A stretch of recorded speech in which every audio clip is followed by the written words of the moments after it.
Nous recevons aujourd'hui pour la 3e fois, ce n'est plus de la fidélité, c'est une obsession, c'est une persécution, Christophe Quillian. Après ton livre sur Pif Gadget, les livres sur Aldébaran, pas les livres sur les PSG. Pas encore. Pas encore sortis, les livres sur Jean-Pierre Dionnet. Dans les titres, il y a déjà tout. Mémoire, un pont sur les étoiles. Il faut les lire séparément. C'est pas un choix graphique. Exactement. C'est une référence pas seulement au parc de la mythologie, mais aussi... Le côté moiré avec les reflets, c'est-à-dire qu'on a plusieurs visions des choses. C'est un peu tout ça, les moires. Et voilà. Il y a eu d'autres livres qui se sont appelés Mémoires avant, en 2 mots. Mais c'est un beau titre. Ce sont les moires de Jean-Pierre Dionnet. Chacun ses moires. Jean-Pierre Dionnet, cet être absolument polyforme, dingue. Très moiré. J'ouvre au pif. Non, c'est pas vrai, je l'avais préparé. Au Pif Gadget, bien évidemment. Ouais. Et je trouve une battle contre Mick Jagger. Oui, à Cannes, dans un hôtel, peut-être pendant le festival. Oui, une sorte de battle de danse. 2 danseurs qui s'affrontent sur la piste. D'un côté, Jagger, qui se prend pour Mick Jagger, on ne peut pas lui reprocher, et de l'autre, Jean-Pierre Dionnet, qui en fait se révèle un super danseur. Et personne ne gagne, ils font match nul. Voilà. Parce que Jean-Pierre Dionnet sait aussi danser, ce que les gens ne savaient pas forcément. Mais maintenant, grâce à ses moires, ils le sauront. J'ouvre encore au pif. Il s'est fait écraser au ping-pong par Michael Jackson. Oui, effectivement. Pendant la tournée Victory Tour de 84, la tournée des Jackson 5, et donc Jean-Pierre suivait la tournée pour les Enfants du Rock, l'émission qui passait sur Antenne 2 à l'époque. Et à un moment, le manager lui propose de jouer au ping-pong avec son poulain, donc avec Michael. Et Michael, en fait, était un super joueur de ping-pong. Et Jean-Pierre a perdu. Voilà, il a fait match nul avec Jagger, mais il a perdu contre Michael. Encore ouvrons au pif. Je les trouve chez Playboy, dans la piscine de Hugh Hefner. Ouais, bah oui, pourquoi pas. Il faisait beau, il était en maillot de bain, il était entouré des bunnies et il s'est assis au bord de la piscine, il a trempé les pieds dans l'eau. Voilà. C'était un moment agréable. Qui est cet homme qui a toute une carrière comme ça? Oui, bah non, c'est difficile de résumer Jean-Pierre Dionnet, parce qu'il était à la fois scénariste, éditeur, homme d'idées, homme de télévision, de radio. Télévision voilà. avec Sex Machine, avec Philippe Manœuvre. Dans Les Enfants du Rock, avec Philippe Manœuvre, homme de radio, toujours avec Philippe Manœuvre. Oui, il a fait beaucoup de choses dans sa vie. Ouais. Et on le rappelle aussi, en tant que cofondateur. Évidemment, surtout cofondateur de Métal Hurlant avec Druillet, Moebius et Bernard Farkas, le 4e larron qu'on oublie parfois, mais qui faisait bien partie de l'aventure. Tu nous racontes un petit peu l'histoire ? L'histoire de la création de Métal, c'est des jeunes gens qui travaillent à Pilote. Donc Jean Giraud, Moebius et Philippe Druillet, qui sont dessinateurs, et Jean-Pierre Dionnet, qui lui est scénariste à Pilote. Et à Pilote, il n'y a pas beaucoup de science-fiction, il y en a un petit peu, mais René Goscinny, le patron de Pilote, ne veut pas qu'il y en ait trop. Un jour, il dit à Jean-Pierre, il faudra que vous créez un magazine de science-fiction en parallèle à Pilote, et puis finalement, la promesse est tombée à l'eau, et donc début 75, après avoir constitué une société qui s'appelle les Humanoïdes Associés, d'après un roman de Williamson, je crois, les 4 Lascar, 3 plus 5 et Bernard Farkas, que Jean-Pierre a connu.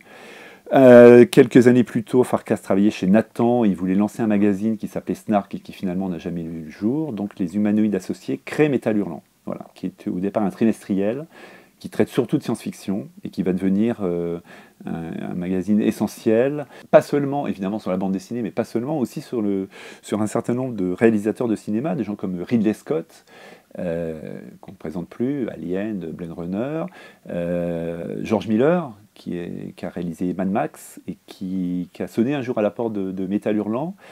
C'est Jean-Pierre Dionnet qui lui ouvre, et alors je crois qu'en fait c'était pas Miller, mais quelqu'un qui travaillait avec George Miller et qui lui dit qu'il y a ce projet de film complètement fou par un médecin australien, et Dionnet n'y croit pas vraiment, et la collaboration s'arrête là, alors que Métal aurait peut-être pu être associé à Mad Max et aussi à d'autres projets. Mais enfin, c'est resté une grande influence quand même pour beaucoup de gens. Pour des romanciers aussi, comme William Gibson par exemple, qui a écit de romanciens.